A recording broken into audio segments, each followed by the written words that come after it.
ओम शांति। आज हम जानेंगे शिव और शंकर के बारे में।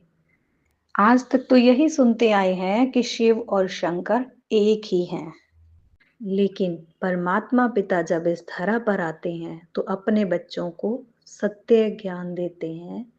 वो बताते हैं कि शंकर देवता हैं और शिव परमात्मा पिता हैं।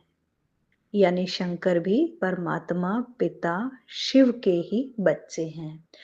तो मंदिर में अक्सर हमने क्या देखा है कि शंकर जी ध्यान में बैठे हैं और साथ में उनका पूरा परिवार है और वो शिव के आगे बैठे हैं, शिवलिंग के आगे बैठे हैं, निराकार के आगे बैठे हैं। इसका अर्थ है कि घर गृहस्थी में रह के, प्रवृत्ति में रह के, प्रवृत्ति अर्थात घर गृहस्थी परिवार में रहकर भी हम परमात्मा पिता को याद कर सकते हैं। भले ही हमारे सबके संस्कार भिन्न भिन्न हो। जैसे देखते हैं गणेश है, कार्तिकेय जी हैं, पार्वती जी हैं, वो सबका जैसे वाहन भी देखा जाए जिस पे वो विराजमान होते हैं, वो सबका भी दुनिया में कहा जाता है कि आपस में मतलब बनती नहीं है, सबकी अलग अलग है ना। फिर भी कैसे भी हमारे स्वभाव संस्कार हैं, भिन्न भिन्न स्वभाव संस्कार में होते हुए भी एक परिवार के हम सब सदस्य एक परम पिता परमात्मा को याद कर सकते हैं। कहा जाता है ना, शिव शंकर भोले भाले। शिव भोले थोड़े से प्यार से ही रिझ जाते हैं जो हमारे, और शंकर भाले मतलब जब हम सब आत्माएं शंकर के समान हमारा तीसरा नेत्र यानी अपनी आत्मिक समृद्धि का हम ज्ञान पा लेते हैं, तो हमें पता चल जाता है कि हमारे अंदर क्या क्या कमियां हैं। तो हम उन कमियों को एक एक करके निकालते जाते हैं। हम अपनी कमियों के लिए शंकर बनते हैं। हम अपनी कमियों को विनाश करते हैं, कमियों को नष्ट करते हैं, खत्म करते हैं। इसलिए हम आत्माएं ही शंकर का रूप बनकर अपने अंदर के विकारों को दूर करते हैं। कैसे करते हैं? जब खुद परमपिता परमात्मा शिव आकर हमें अपना बच्चा बनाते हैं। दुनिया में भी होता है ना, पिता और पुत्र का नाम साथ जोड़ दिया जाता है। तो ऐसे ही शिव और शंकर इसलिए जोड़ा गया था क्योंकि हम सब आत्माएं उस पिता की संतान हैं। शिवरात्रि कब क्यों मनाई जाती? कभी किसी भी देवता की रात्रि नहीं मनाई जाती। जन्माष्टमी भले रात में मनाई जाती है, लेकिन बोला उसको जन्म अष्टमी जाता है, जन्म रात्रि नहीं बोला जाता। सिर्फ शिव की ही रात्रि मनाई जाती है।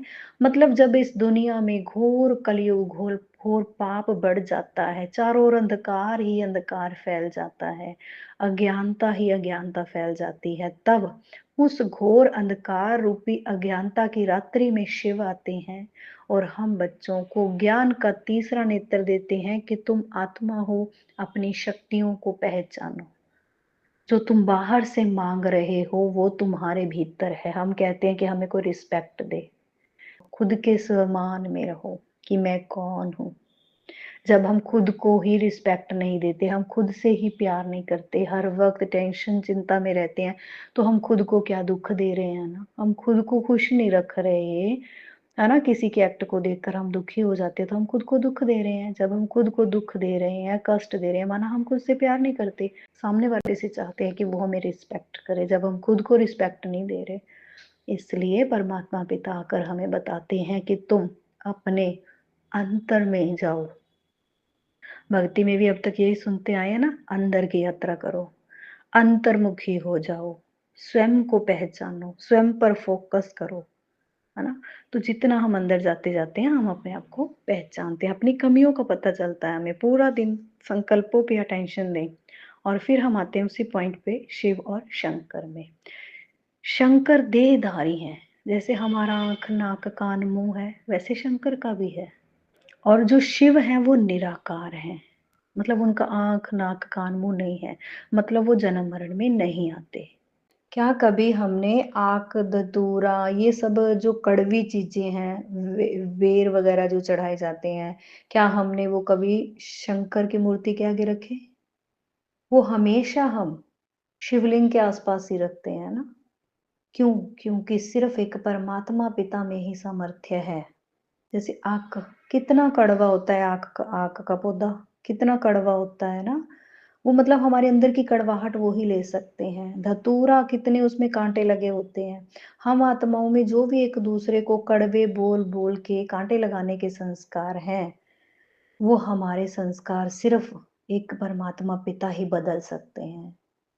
तो वेर क्यों चढ़ाए जाते हैं, जो फल होता है, इसलिए क्योंकि हमारे अंदर जो भी वैर भाव है एक-दूसरे के लिए, वो सब हम प्रभु अर्पण कर देते हैं कि परमात्मा हमारे अंदर की ये सब कमियाँ कमज़ोरियाँ ले लो आप।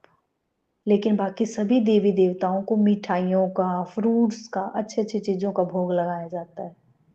क्योंकि सिर्फ़ एक परमात्मा पिता में ही सामर्थ्य है कि हमारे अंदर की कड़वाहट को, हमारी सब कमी कमज़ोरियों को वो ले सकता है और उसे बदल सकता है हमारी अच्छाइयों में।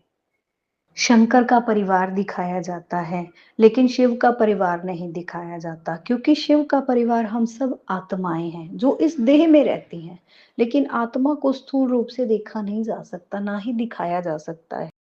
ऐसे ही जितना हम परमात्मा पिता द्वारा दिए गए ज्ञान को चिंतन करते हैं, बार-बार उसके बारे में मनन चिंतन करते, विचार करते हैं, उसको अपनाते जाते हैं, तो हम आत्माएँ परमात्मा के साथ को महसूस करने लगते हैं, कि जैसे वो हमें सुन रहे हैं, जैसे वो हमें कुछ बता रहे हैं, हमें अंदर से इंट्यूशंस मिलने लगती हैं।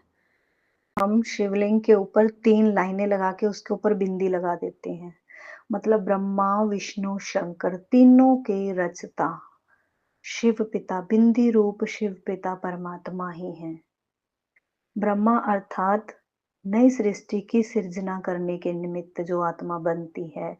विष्णु अर्थात जो नई सृष्टि की पालना करते हैं। शंकर अर्थात जो पुरानी सृष्टि से जो आसुरी स्वभाव संस्कार हैं आत्माओं के उसको नष्ट करते हैं।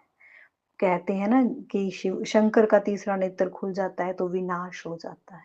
शंकर परिवर्तन के प्रतीक है।